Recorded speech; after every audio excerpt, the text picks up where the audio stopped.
Boa noite. Enquanto o futuro governo Lula tenta achar um caminho para aprovar a PEC do estouro, o texto apresentado no Senado pode permitir uma brecha orçamentária para este ano de 2022, ou seja, para este governo. Parece estranho uma PEC para garantir recursos para o pagamento do Auxílio Brasil de R$ 600 a partir de 2023, garanta recursos a um governo há 2 meses de seu fim. E não é pouco recurso, não é pouco dinheiro. Fontes do Congresso, ouvidas pela CNN Brasil, disseram que o texto pode abrir um espaço de 23 bilhões de reais fora do teto. Por isso, começamos esta edição indo direto a Brasília, ao vivo. O repórter Pedro Teixeira explica de onde viria esse dinheiro. Pedro, boa noite. Tudo bem, Márcio? Boa noite para você, para todos que nos acompanham nesta sexta-feira aqui na CNN. Espaço fiscal importante que pode, inclusive, facilitar um pouquinho mais as negociações com relação à PEC apresentada pelo governo eleito, mas que pode ter um movimento ali de parlamentares ligados ao presidente Bolsonaro, ligados ao atual governo, para ser aprovada justamente por conta desta brecha encontrada no texto apresentado, neste anteprojeto apresentado nesta semana. Matéria já publicada no nosso site pela analista Larissa Rodrigues, pelo produtor de Congresso Nacional Gabriel Irabazzi, que explica que o governo atual poderia utilizar recursos que estão, neste momento, bloqueados, mas que, se a PEC for promulgada ainda neste ano, poderia ser utilizado. Isso porque, Márcio, no texto, neste anteprojeto apresentado, tem uma das emendas ali, uma das questões apresentadas, indica que o dinheiro que está sobrando em instituições federais, como, por exemplo, universidades federais ou no próprio Exército, por meio do BEC, que é o Serviço de Obras Emergenciais ali do Exército, que recebe uma certa quantia, mas que este dinheiro fica bloqueado porque está fora do teto de gasto destas instituições, poderia ser utilizado pelo governo federal se a PEC fosse promulgada, porque essa é uma das solicitações. A referência para a utilização deste dinheiro, desta verba extra que está neste momento bloqueada por conta do teto de gastos, é 2021, ou seja, o excesso de arrecadação em 2021 balizaria a utilização destes quase 23 bilhões de reais fora do teto de gastos, se o texto for promulgado ainda neste ano, justamente em um dos pontos que é uma das grandes apostas do governo eleito para 2023, para ter um pouquinho mais de sobra no orçamento para investimento. A gente vai seguir acompanhando, são vários pontos, mas esse é um ponto que, de repente, pode facilitar um pouco mais as negociações com a base do governo atual. Eu volto com você. Esse é Pedro Teixeira, que falou com a gente ao vivo de Brasília, diante do Centro Cultural Banco do Brasil, o local que faz a transição entre o governo Jair Bolsonaro e o novo governo de Luiz Inácio Lula da Silva. Enquanto o Congresso discute o texto da PEC do estouro, o líder do governo, deputado Ricardo Barros, defende incluir o orçamento secreto na proposta. O deputado quer que as emendas do relator sejam impositivas, ou seja, o governo teria a obrigação de liberar esses recursos. Hoje, mais cedo, o parlamentar deu entrevista aqui à CNN. A PEC já fala nas emendas de relator. O atual texto autoriza o relator a fazer emendas solicitadas pelo governo de transição. Então, a objeção eventual que existia sobre as emendas de relator parece que já foi superada pela transição do governo eleito. Mas há uma discussão no Supremo Tribunal Federal sobre a constitucionalidade das emendas de relator e, eventualmente, esse tema poderia já ser esclarecido nessa PEC para evitar mais ativismo político do Judiciário, interferindo em prerrogativas exclusivas do Legislativo e do Executivo, como tem acontecido com muita frequência. A nossa analista Raquel Landim também conversou com o deputado Ricardo Barros hoje. A gente vai direto saber com ela exatamente o que foi essa conversa, Raquel, e qual é a possibilidade de a gente ter ainda as emendas de relator, o orçamento secreto no ano que vem e nesse valor que estava previsto este ano, 19 bilhões de reais para 2023. Boa noite. Márcio, boa noite, ministro, boa noite, Basília, Renato. Eu acho que essa vai ser a moeda de troca da aprovação da PEC. O deputado Ricardo Barros, conversei com ele no comecinho da tarde e ele está preocupado com a constitucionalidade das emendas de relator. O Supremo Tribunal Federal está para discutir essa questão. Ele fala muito do ativismo judicial, de se evitar o ativismo judicial. Então, ele e ali também tem várias pessoas em volta dele, estão fazendo um esforço, propondo ao governo eleito que inclua, então, as emendas de relator, o orçamento secreto dentro da PEC. E está tendo uma discussão muito grande também, Márcio, sobre os 105 bilhões de espaço que se abriu no orçamento quando você jogou o Bolsa Família para fora do teto de gastos. Quem é que vai decidir para onde vai esse dinheiro? Vai ser o relator, Marcelo Costa? Vai ser o presidente da comissão de orçamento, Celso Sabino, que é aliado de Arthur Lira? Uma enorme disputa aí. Já tem gente ali mais para o lado de Lira chamando isso da super emenda de relator do governo Lula. Então, está se abrindo um espaço fiscal grande. Já se abriu uma disputa entre o governo eleito e o Congresso Nacional sobre quem vai disputar essa verba. E a barganha que está começando a acontecer o Congresso certamente vai tentar desidratar um pouco a PEC, e aí digo reduzir os prazos, não deixar o Bolsa Família permanente, talvez reduzir um pouco o valor, não chegar a 200 bilhões de reais, mas vai pedir em troca a constitucionalidade do orçamento secreto. Esse é um assunto importante, relevante, por isso eu fui bastante indelicado e sequer apresentei os nossos convidados. Claro, vocês sabem que no telão a gente vai ter sempre Felipe Moura Brasil e Thaís Arbex, Thaís sempre participando de Brasília e nos ajudando muito a fazer o nosso prime time, ainda nesse formato Arena. E aqui no nosso estúdio em São Paulo, Renato Meireles, que há muito tempo não apareceu aqui com a gente, é um prazer ter você de volta. E teremos dois convidados especiais também. O ex-ministro das Relações Exteriores, Aloysio Nunes Ferreira, e integrante deste governo de transição na área de relações exteriores. E é muito bom ter um senhor com a gente aqui para falar não apenas de relações exteriores, mas de todo esse trabalho intenso que a gente está percebendo no grupo de transição. E vamos falar sobre todos esses assuntos, não apenas relações exteriores com o ministro. Mas também teremos Basília Rodrigues, que está aqui em São Paulo, porque ela veio receber um prêmio ontem à noite, prêmio Especialistas na área de política. Desde já, parabéns, merecido, super bacana que você recebeu isso, sendo reconhecida, e o reconhecimento que você já tinha da gente está recebendo agora na frente de todo mundo. Como é bom ter você também aqui, Basília. Obrigado. Eu agradeço toda essa apresentação, né? Dizer olá para o seu público.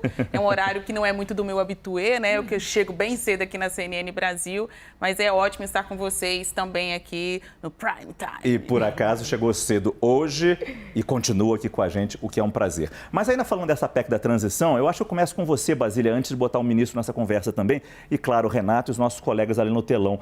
Como é que você está vendo essa discussão? Como está o avanço dessas conversas? Claro que semana que vem, com a volta de Lula, imagino que isso vai acelerar. Mas neste momento, tivemos algum avanço? Olha, Márcio, na hora que o governo entrega uma proposta, uma minuta, né, gosta de chamar de anteprojeto, mas internamente eles falam, é a PEC que queremos aprovar. Na hora que o governo eleito entrega essa proposta sem valor, você pode precificar do jeito que quiser. Então, a gente tem que ouvir a Câmara, o Senado, é meio como um cheque em branco assinado não só pelo pedido do governo, mas o Congresso Nacional, que a gente sabe de certeza, né, e até associada aí à apuração da Landim. O preço vai sair caro. Agora, quem vai compactuar com esse estouro, esse rombo fiscal? O Congresso vai entregar uma PEC como esta, invadindo o teto fiscal, fora que parte disso fica fora do teto fiscal e abre um espaço para mais gastos. O que vai ser colocado dentro dessa conta? Há pouco a gente ouviu aí a possibilidade da proposta tratar de emendas de relator. Isso tem um nome, jabuti, e é a comprovação do toma lá da cá, por onde estão passando aí as articulações do governo para conseguir obter a aprovação dessa proposta ainda agora, em novembro. Eu estava aqui conversando com uma fonte da Comissão Mista de Orçamento e ela acaba de me dizer o seguinte: do jeito que está, a proposta não vai ser aprovada em 2 turnos na Câmara e no Senado, porque muitos outros jabutis devem entrar. E isso é uma moeda de troca com uma entidade que a gente conhece bem no Congresso, que é o Centrão. É importante a gente ter aqui no estúdio hoje a Luiz Nunes Ferreira, que conhece muito de perto o Congresso Nacional. Afinal, o Senado da República faz parte do seu passado, da sua experiência. E daí eu pergunto, nessa sua experiência, o quão difícil vai ser aprovar um texto como esse? E digo até pelo tempo que nós temos, tão pouco, para a virada do ano já. Eu acho que esse tipo de barganha que está sendo insinuada ou proposta dá bem ideia da degradação a que chegou a relação entre o Executivo e o Legislativo no Brasil, em torno da questão orçamentária, que é o centro da relação entre o Congresso e a Presidência da República. Porque no orçamento é que estão especificadas o que vai ser feito pelo dinheiro arrecadado do contribuinte.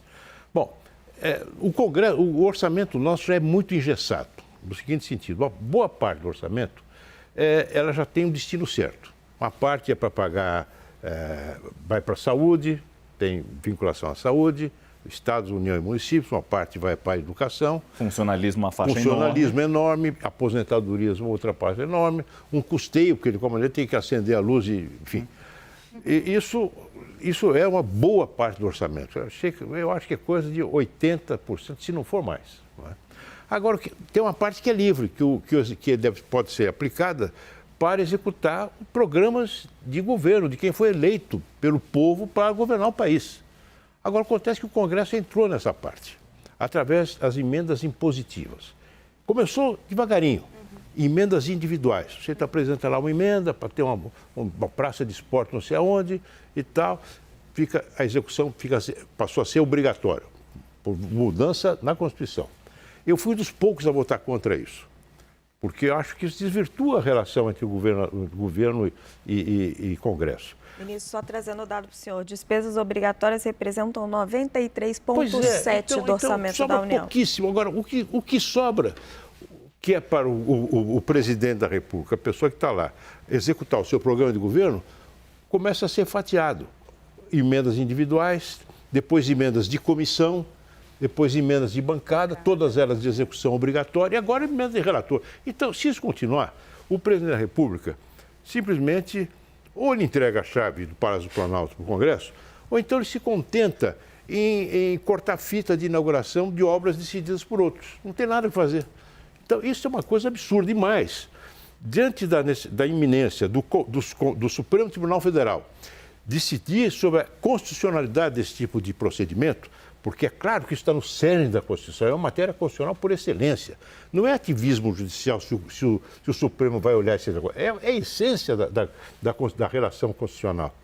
Aí já, como corre o risco dessa coisa de relator não poder ser obrigatória, então vai se pôr na Constituição, em troca da transição para o próximo governo. Eu acho realmente muito, muito sério o que está acontecendo. Muito grave. É interessante a experiência de Aloysio Nunes Ferreira e também é bacana a gente ter hoje o Renato Meirelles mais uma vez aqui no nosso estúdio, já que o Renato é do Instituto Locomotiva, que tanto nos ajudou na eleição, fazendo o agregador das pesquisas eleitorais, nos trazendo um pouco da temperatura da rua frente à pesquisa e à experiência de mercado que ele tem de anos. E daí eu te pergunto, Renato, claro que você pode seguir à vontade, claro, mas especificamente nessa discussão que a gente está vendo, 19 bilhões de reais sendo negociados, essas moedas de troca que a gente vê ano após ano, como é que as pessoas reagem a isso? A gente sabe que política não é algo muito benquisto entre a população, os políticos de forma geral.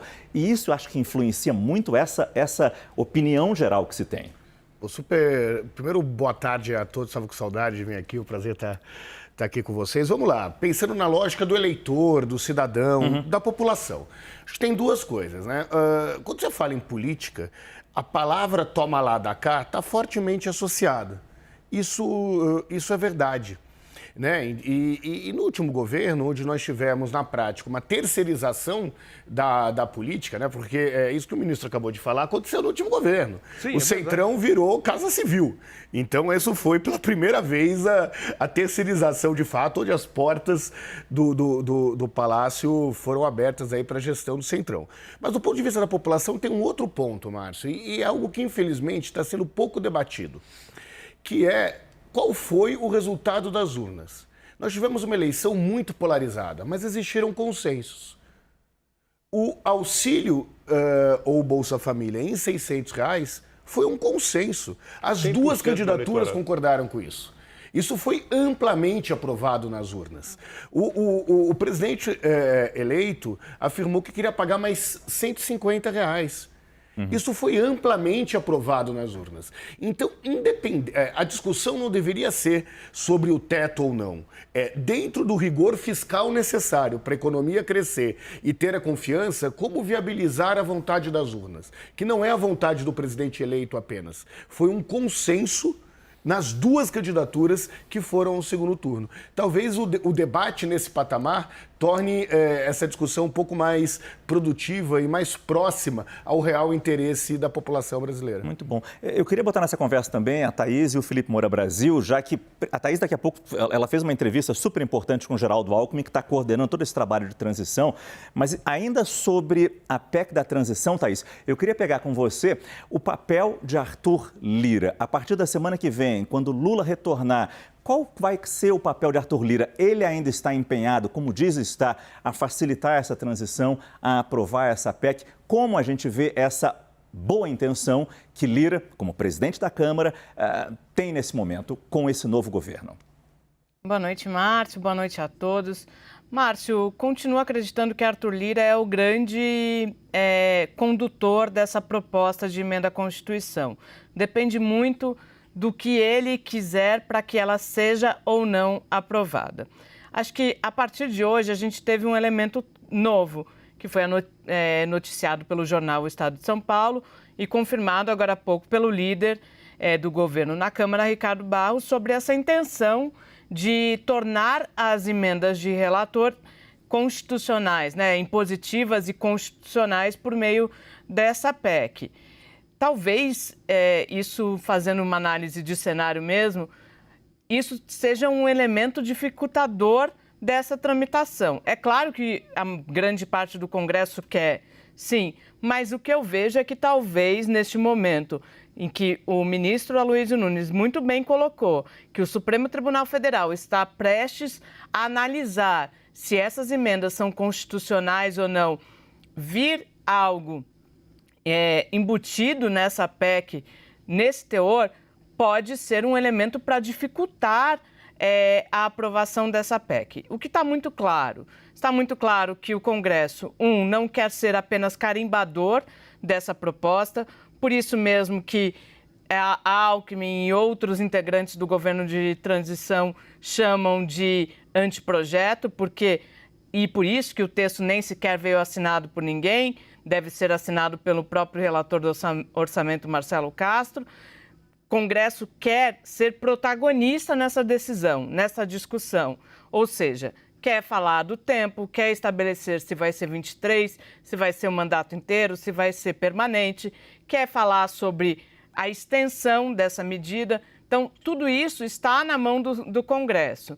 Mas, se vier essa imposição aventada por Ricardo Barros, e a gente não sabe ainda qual é a aderência disso dentro do Congresso, me parece que a gente vai ter duas discussões muito importantes, paralelas, e aí sim teremos uma PEC muito grande, muito além do que ela poderia ser, não do ponto de vista fiscal, mas do ponto de vista de mérito mesmo. Não sei se essa PEC é o escopo para tratar das emendas de relator. Márcio. Eu queria ouvir o Felipe Moura Brasil também sobre esse tema, PEC da transição. A gente já vai passar daqui a pouco para a entrevista com o Geraldo Alckmin e a Thaís vai nos trazer detalhes interessantes dessa entrevista, principalmente o que ela sentiu do vice-presidente eleito neste momento da transição? Vou perguntar isso para ela, já dei o spoiler, ela vai se preparar para isso desde já, não que precisa se preparar. Mas com você, Felipe, é claro, o PEC da transição, e em cima de tudo nós discutimos aqui já, esses 19 bilhões de reais do orçamento secreto que já estariam se encaminhando para serem algo definitivo, algo concreto no ano que vem, como moeda de troca. E claro, o quanto Lula, a partir da semana que vem, de volta ao Brasil, ele vai poder tocar esse processo para a gente finalmente ter uma transição tranquila, já que a PEC da transição já seria passado e ele pode vir a, quem sabe, a acelerar esse processo. Boa noite, Márcio. Boa noite a todos. Olha, eu começo lembrando aqui a pergunta que eu fiz ontem para o economista Edmar Baixa a respeito da prioridade que se dá no orçamento. A que se dá prioridade, afinal, já que essa é a reclamação dele, do Armínio Fraga, do Pedro Malan, de outros ali que assinaram a carta ao Lula com ele. E ele falou do gasto com funcionalismo sendo o mais caro do mundo, com a Previdência também, isso que já foi apontado aí no estúdio. E que o resto que sobra vira emenda parlamentar. O Aloysio Nunes colocou muito bem aí o histórico. Você tem a emenda individual, a emenda de comissão, a emenda de bancada e agora a emenda de relator, que foi aprovada ao longo do governo Jair Bolsonaro. O presidente, nos debates de TV, tentou se esquivar, disse que vetou, mas houve um veto inicial, depois o próprio governo dele empurrou por outro caminho e isso acabou sendo aprovado no momento que ele precisava de apoio parlamentar para conseguir a sua tão sonhada governabilidade. E lembro também o que eu estava comentando ontem a respeito dessa relação do governo eleito com o Congresso Nacional, inclusive a respeito do prazo, já que o Lula gostaria muito de ter esses 200 bilhões de reais fora do teto por 4 anos. E boa parte do Centrão quer que seja por 1 ano só para poder negociar a cada ano. E a cada negociação, inclusive essa que começa agora, você tem contrapartidas que podem ser mais ou menos republicanas. Eu considero essa de você constitucionalizar, institucionalizar na prática o orçamento secreto, menos republicana. É um orçamento que foi gerido ali com o controle do Arthur Lira, presidente da Câmara dos Deputados, durante 2 anos, sem que o parlamentar deixasse sequer registrado o seu nome, para retirar aquela fatia do orçamento, sem deixar registrado também a quantia que estava retirando. Precisou uma equipe de reportagem de jornal, o Estado de São Paulo, o Estadão, para descobrir esse mecanismo, a RP9, para isso vir à tona, gerar uma ação no Supremo Tribunal Federal, a ministra Rosa Weber, então, começar a cobrar transparência, os presidentes das casas legislativas, não só o Lira, mas o Rodrigo Pacheco, presidente do Senado, enrolar para entregar todos os dados, fazer ali um ofício ao relator-geral do orçamento, dizendo, olha, não temos obrigação de mostrar tudo, mas se você puder coletar os dados possíveis, a ministra está pedindo, e aí o Congresso entregar mais ou menos aquilo que dava para mostrar, outras coisas não foram entregues, e o Supremo Tribunal Federal também precisa ser responsabilizado por essa demora para julgar o orçamento secreto. Há uma questão política, deixaram para depois da eleição. Enquanto isso, houve diversos escândalos dentro desse mesmo cenário. Quer dizer, cidades maranhenses, o caso do excesso de radiografia de dedo, mais radiografia de dedo do que mão dos cidadãos da cidade, o caso dos dentes, que foi tão explorado pela Simone Tebet como candidata nessa mesma eleição, chamou inclusive o orçamento secreto talvez do maior escândalo de corrupção da história. Então, tudo isso vai sendo postergado enquanto os parlamentares negociam e, lamentavelmente, a gente vê também uma proximidade entre os parlamentares e ministros do Supremo Tribunal Federal. Lá nos Estados Unidos, já escrevi um artigo sobre isso, o aborto da ética no STF e na Suprema Corte dos Estados Unidos, quem quiser procurar, existe crítica parlamentar à proximidade de outros parlamentares com ministros da Suprema Corte. Aqui o Arthur Lira homenageia os 80 anos do Gilmar Mendes, um grande jantar, todo mundo participa, viajam juntos, etc. E você só vê crítica entre jornalistas, a sociedade civil. Então, está tendo um grande acordão para se manter o orçamento secreto, para se negociar agora como moeda de troca e o STF nem precisar julgar. Então, tudo isso tem que ser colocado. É lamentável que seja assim e não há, portanto, uma priorização a quem realmente necessita dentro do orçamento, que é a população de baixa renda. Obrigado, Felipe. Além da PEC, o modelo para uma nova âncora fiscal é uma outra cobrança que esse governo eleito está enfrentando. Em entrevista à analista Thaís Arbex, o vice-presidente eleito e coordenador dos grupos de transição, Geraldo Alckmin, afirmou que o teto de gastos é mais problema do que solução. Vamos ver esse trecho da entrevista. Eu acho que nós vamos chegando num entendimento que é do Tesouro, que é até do mercado, de que, embora a intenção seja boa, o teto do jeito que está hoje, ele é mais problema do que solução. Tanto é que não foi cumprido ano nenhum. Você pegar 2019, não teve extrateto porque mudou a sistemática. 2020 foi mais de 500 bilhões a mais do que o teto de gasto. O ano passado, quase 150 bilhões, e esse ano passa de 150 bilhões. Por isso que eu tenho dito, olha, responsabilidade fiscal precisa ter e ter de maneira permanente. Como é que deve ser feita? Uma conjugação de resultado primário com a perspectiva de curva da dívida e gasto do governo. Agora, isso tem que ser discutido, ouvindo, debatendo, não é para esse momento agora. E a prioridade, então, a prioridade agora é a emergência, que é a PEC para garantir o pagamento do Bolsa Família e a LOA, que vai detalhar os gastos. Não tem cheque em branco, tudo de maneira explícita. Thaís, queria suas impressões sobre o vice-presidente eleito, Geraldo Alckmin, nessa entrevista. Como você sentiu o Alckmin, mas principalmente também essa pista que ele dá sobre essa nova âncora fiscal que poderemos vir a ter, já que o teto já foi para o espaço. Márcio, vou contar um pouquinho como aconteceu essa entrevista. Ontem à tarde, o vice-presidente eleito, Geraldo Alckmin, recebeu os chamados setoristas de economia de veículos de comunicação e a gente da CNN também participou de toda essa conversa. E eu consegui gravar duas perguntinhas exclusivas aqui para a CNN. Qual que é o espírito, e agora respondendo especificamente a sua pergunta, Márcio, me pareceu que sim, que o governo está já se debruçando sobre uma nova âncora fiscal, desenhando, procurando caminhos para isso.